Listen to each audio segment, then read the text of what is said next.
Bom, vamos lá, pessoal. Boa tarde, quase boa noite já, escurinho aqui. Vamos lá para mais uma sessão aqui de cenários. Bora! Vamos lá, nosso boi. Então, na última sessão a gente havia comentado aí que estava com uma cara de começar a ter um pouco de pressão baixista.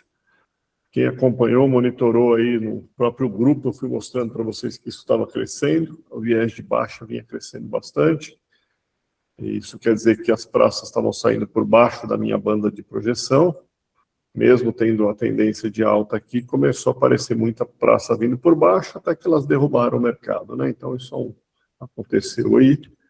E esse mercado chegou a bater 365, caiu aí para 347, 346, né? Quase R$ 20 de queda nos futuros. Voltaram um pouquinho recentemente, né? Só botar tudo lá para dentro.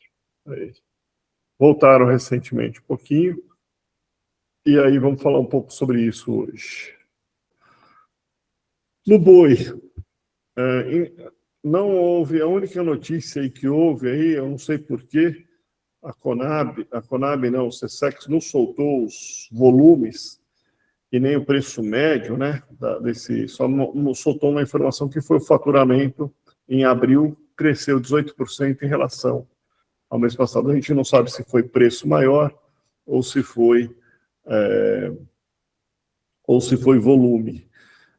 Mas mesmo assim, abril foi um mês bom de exportação ano passado, né? Se teve alguma coisa a mais aqui, deve ter sido uma composição aí de volume, mas deve ter tido um volume um pouco maior aí, né?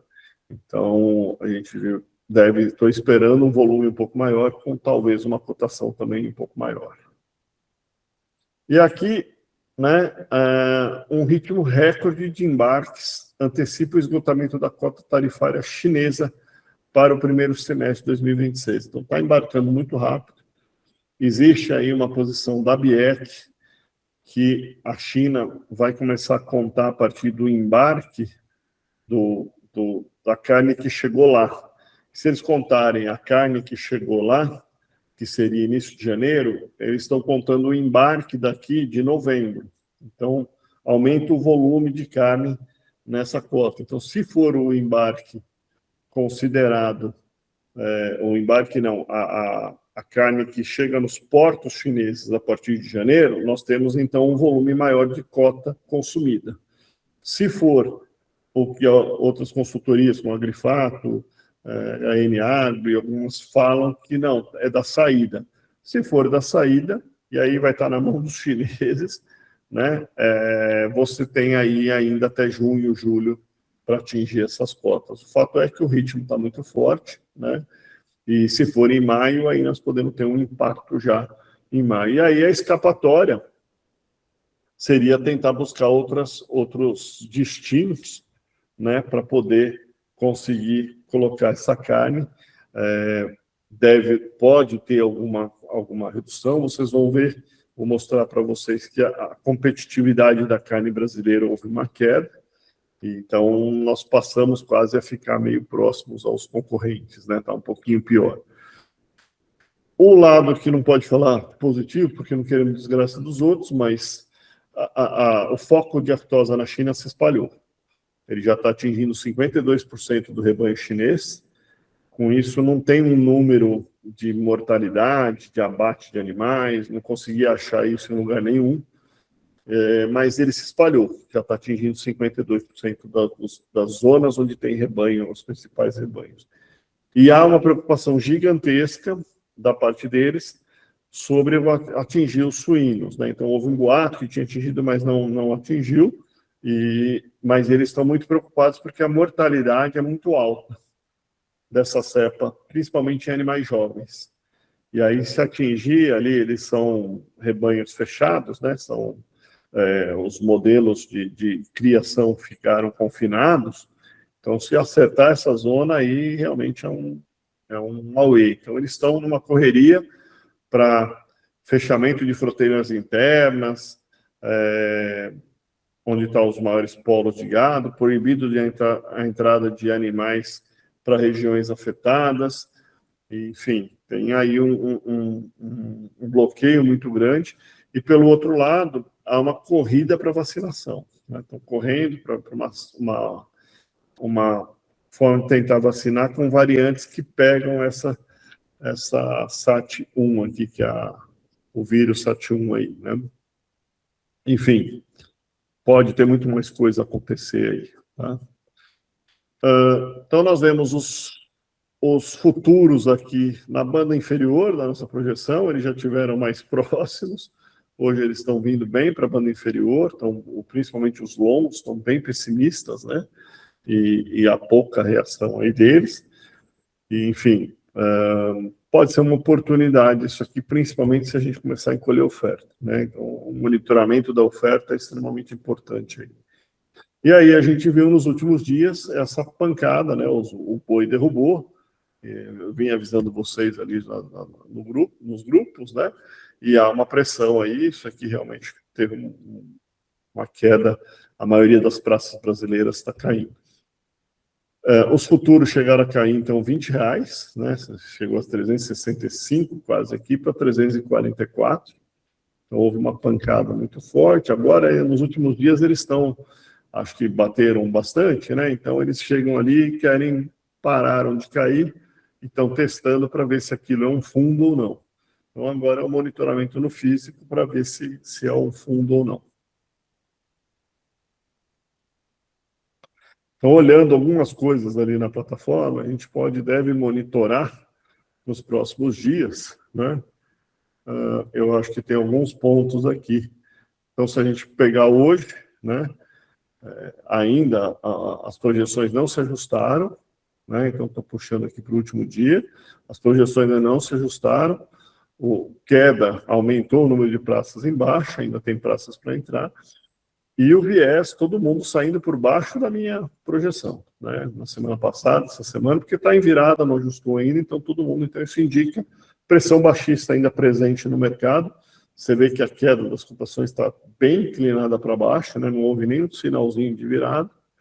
E mesmo aqui, ó, 344, 342, se pegar o índice Exalc também, né? Aqui, 344, 340, já rodou? Não, agora rodou. 42, 362, 362, 40, 362, né? Então, está com uma pressão muito forte e nós vamos ter que monitorar isso. O que está de ponto interessante aqui, de cadeia a ser observado? A carne não caiu. Então, a carne, ela continuou subindo nesse período e está se sustentando essa subida, abrindo aqui a margem da indústria. Então, o índice Exalc subiu 3,38 no mês, a carne subiu 5,64. E aí, se a gente pegar a margem no mercado interno, você vê que ela voltou a subir nos últimos dias, vindo quase para os patamares bons, né? Na exportação, a última é as últimas cotações que a gente tem, é o preço de março, né?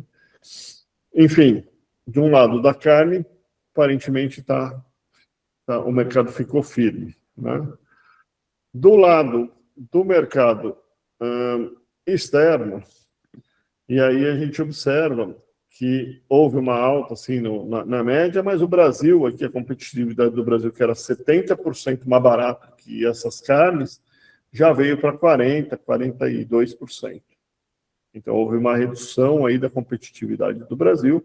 Quando a gente olha o Brasil contra a Argentina, a gente vê que saiu de 50%, aqui mais ou menos, por cento mais barato, para hoje uns 30% mais barato. E outra observação é que os preços na Argentina caíram. A gente vem na Austrália, também saindo aí de uns 60% mais barato para um 17% mais barato. Também os preços na Austrália caíram. O único lugar onde subiu muito é aqui no Brasil e lá na Ásia, um pouquinho. Estados Unidos também ficou estável, mas não rompeu seu pico. Europa também teve quedas de preço. Então, assim, há aí essa questão de que ninguém subiu, basicamente só o Brasil. E na Ásia, ou na China, né, onde o boi, esse efeito aftosa, ele teria que gerar, né, para ser interessante, eles não teriam interesse em colocar tarifação, seria o preço lá subir com força na minha cabeça, né? Então, se lá subir com força o preço, a gente tem um cenário de que eles podem tirar a tarifação. Agora, o cenário de que o Brasil era a carne mais barata, fica mais competitivo e o preço lá do boi lá na China ainda não subiu com força, você tem um cenário em que, poxa, me parece, né? O Brasil, houve uma demanda muito forte do Brasil porque estava muito barato, agora o Brasil já ficou mais próximo. Se os outros países, eu não verifiquei isso, mas se a Austrália e a Argentina não cumpriram as cotas de exportação, eles passam a talvez, uma vez que tarifar aqui, podem ir buscar nesses países para completar as cotas e ter um pouco menos de demanda no Brasil. Enfim, vamos ter que verificar esse quadro para a gente verificar como é que estão as cotas absorvidas na Austrália e na Argentina, que seriam os principais aí, e observar se esses preços do boi chinês explodem, que aí sim é um bom motivo para eles não colocarem tarifação, né? A projeção de curto prazo falando, eu acho que é isso. Para quem se interessa, né, ou tem aí algum interesse de fazer alguma proteção nas relações de troca, você tem aqui uma relação de troca do milho no Brasil todo, todos os estados praticamente, a relação de troca está muito boa, favorável a construir uma proteção de relação de troca para, sei lá, para setembro, para novembro, onde se a gente tem um quadro de preços mais altos do milho, o milho poder explodir, e você não ter um boi subindo tanto, você construir uma relação de troca e você está protegido, pelo menos no seu custo de ração. Então, isso pode ser interessante. Por outro lado, na soja também, olha, todos estão puxando aqui 10 anos, nunca tivemos o preço da soja tão barato em relação à arroba do boi, né? Então, seria mais um ponto aí a ser observado. Então é isso, pessoal. Acho que é por aí. Vamos encerrando, então. E a gente vai falando pelo grupo lá. Tá bom?